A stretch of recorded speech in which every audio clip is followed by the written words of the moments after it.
during a dark period for the Israelites, who were oppressed by the Philistines for 40 years. In the town of Zorah, there lived a man named Manoah from the tribe of Dan. Manoah's wife was barren and had no children. One day the angel of the Lord appeared to her and said, "You are barren and childless, but you are going to become pregnant and give birth to a son. Now see to it that you drink no wine or other fermented drink, and that you do not eat anything unclean. You will become pregnant and have a son whose head is never to be touched by a razor, because the boy is to be a Nazirite, dedicated to God from the womb. He will take the lead in delivering Israel from the hands of the Philistines." Excited and amazed, the woman ran to tell her husband about the angel's message. Manoah prayed to the Lord, asking him to send the angel again to teach them how to bring up the boy. God heard Manoah's prayer, and the angel returned. Manoah asked the angel, "When your words are fulfilled, what is to be the rule that governs the boy's life and work?" The angel reiterated the instructions. Manoah's wife must do all that he had commanded her. Soon after, Manoah's wife gave birth to a son, and they named him Samson. As Samson grew, the Lord blessed him, and the Spirit of the Lord began to stir him while he was in Mahaneh-dan, between Zorah and Eshtaol. As a young man, Samson went down to Timnah, where he saw a Philistine woman. He returned home and told his parents, "I have seen a Philistine woman in Timnah. Now get her for me as my wife." His parents were dismayed that he wanted to marry a Philistine, asking, "Isn't there an acceptable woman among your relatives or among all our people? Must you go to the uncircumcised Philistines to get a wife?" But Samson insisted, "Get her for me. She's the right one for me." His parents did not know that this was from the Lord, who was seeking an occasion to confront the Philistines. On his way to Timnah, Samson encountered a young lion. The forest was dense and the path narrow when suddenly a roar pierced the air. A young lion, fierce and wild, charged at Samson. The Spirit of the Lord came powerfully upon him, and with a surge of divine strength, Samson tore the lion apart with his bare hands, as one might tear a young goat. The carcass of the lion lay in pieces, a testament to Samson's incredible strength. But he told neither his father nor his mother what he had done. Later, when he returned to marry the woman, he turned aside to look at the lion's carcass. In it he saw a swarm of bees and some honey.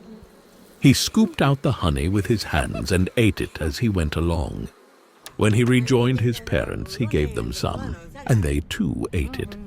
But he did not tell them that he had taken the honey from the lion's carcass. At the wedding feast in Timnah, Samson proposed a riddle to his 30 Philistine companions.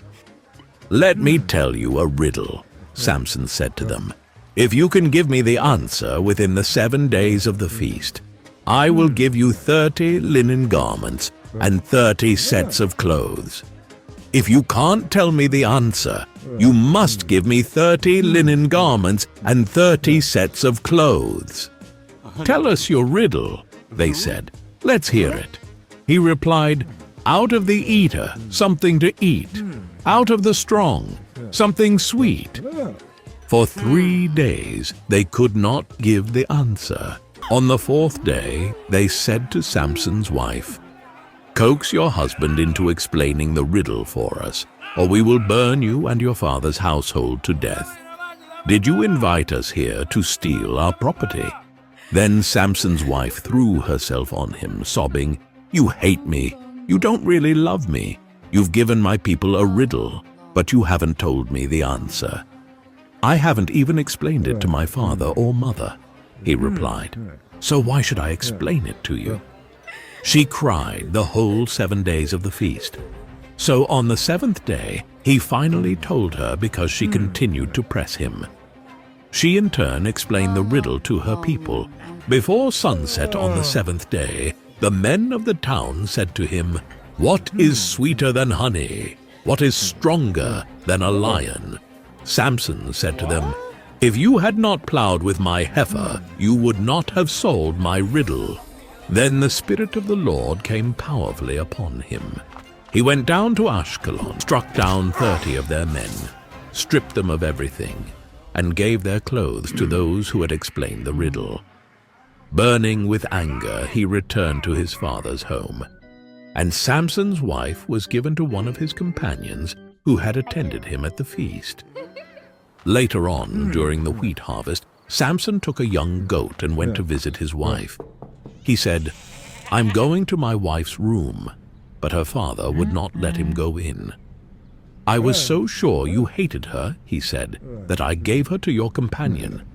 Isn't her younger sister more attractive? Take her instead. Samson said to them, This time I have a right to get even with the Philistines. I will really harm them. So he went out and caught 300 foxes and tied them tail to tail in pairs. He then fastened a torch to every pair of tails, lit the torches, and let the foxes loose in the standing grain of the Philistines. Fields were ablaze. The smell of burning crops filled the air, and the cries of the Philistines echoed as their livelihood went up in flames. He burned up the shocks and standing grain together with the vineyards and olive groves. When the Philistines asked, Who did this? They were told Samson, the Timnite's son-in-law, because his wife was given to his companion.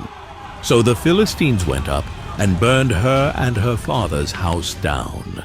Samson said to them, Since you've acted like this, I swear that I won't stop until I get my revenge on you. He attacked them viciously and slaughtered many of them. Then he went down and stayed in a cave in the rock of Etam. The Philistines went up and camped in Judah, spreading out near Lehi. The people of Judah asked, Why have you come to fight us? We have come to take Samson prisoner, they answered, to do to him as he did to us. Then 3,000 men from Judah went down to the cave in the rock of Etam and said to Samson, Don't you realize that the Philistines are rulers over us? What have you done to us? He answered, I merely did to them what they did to me. They said to him, We've come to tie you up and hand you over to the Philistines. Samson said, Swear to me that you won't kill me yourselves.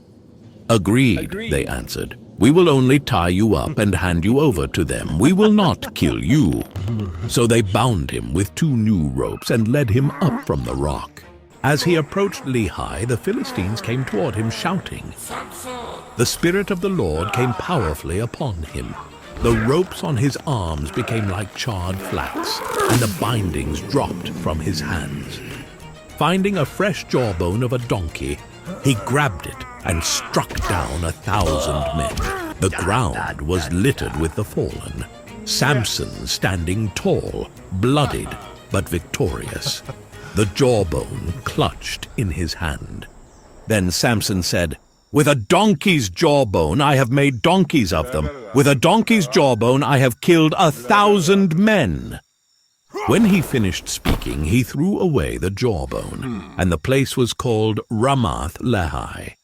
Because he was very thirsty, he cried out to the Lord, You have given your servant this great victory. Must I now die of thirst and fall into the hands of the uncircumcised?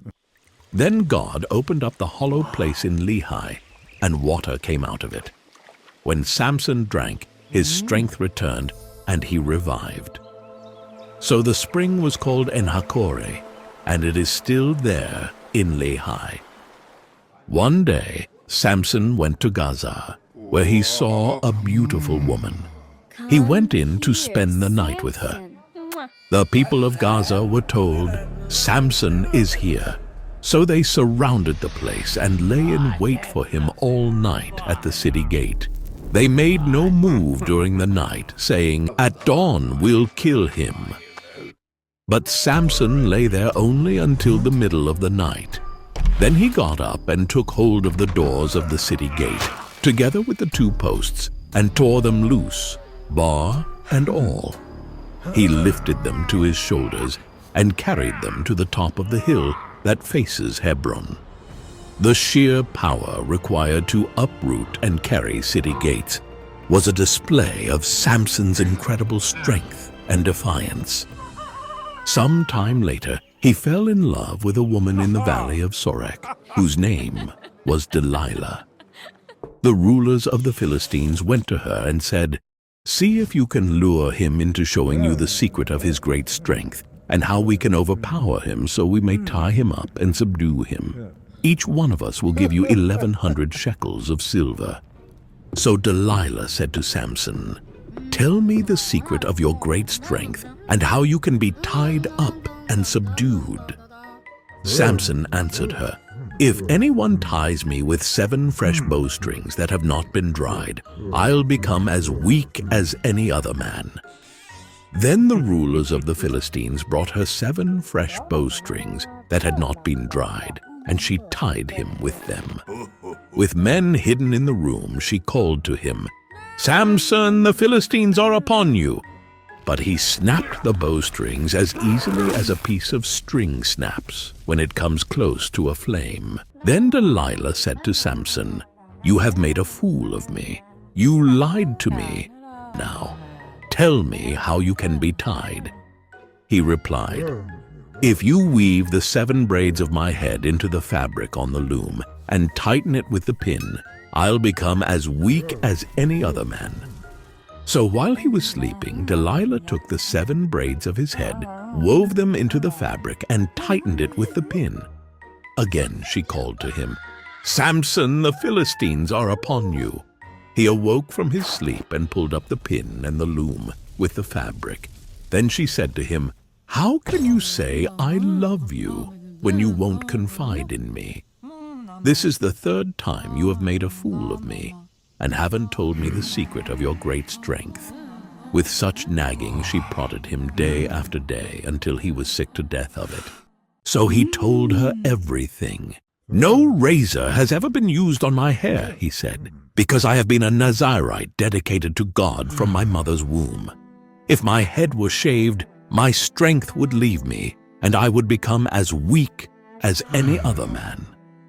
When Delilah saw that he had told her everything, she sent word to the rulers of the Philistines, "Come back once more. He has told me everything." So the rulers of the Philistines returned with the silver in their hands. After putting him to sleep on her lap, she called for someone to shave off the 7 braids of his hair, and so began to subdue him, and his strength left him. Then she called, "Samson, the Philistines are upon you." He awoke from his sleep and thought, "I'll go out as before and shake myself free." But he did not know that the Lord had left him. Then the Philistines seized him, gouged out his eyes, and took him down to Gaza. Binding him with bronze shackles, they set him to grinding grain in the prison. But the hair on his head began to grow again after it had been shaved.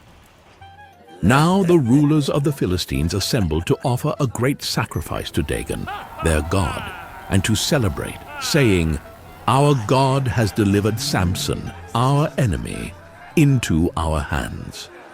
When the people saw him, they praised their God, saying, "Our God has delivered our enemy into our hands, the one who laid waste our land and multiplied our slain." While they were in high spirits, they shouted, "Bring out Samson to entertain us," and he performed for them. When they stood him among the pillars, Samson said to the servant who held his hand, "Put me where I can feel the pillars that support the temple, so that I may lean against them."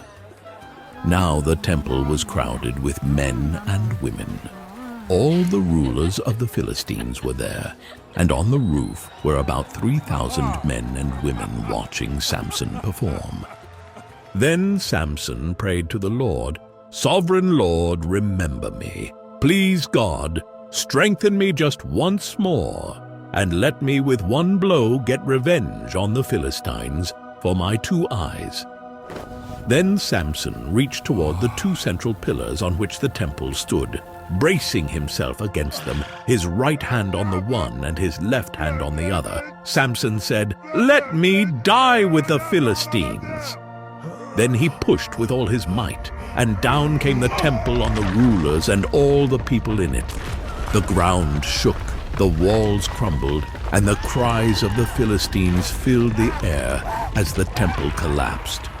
Thus he killed many more when he died than while he lived. Then his brothers and his father's whole family went down to get him. They brought him back and buried him between Zorah and Eshtaol in the tomb of Manoah his father. He had led Israel 20 years. The life of Samson is a powerful reminder of how God can use even flawed individuals to accomplish his purposes. Samson's extraordinary strength was matched only by his human weaknesses.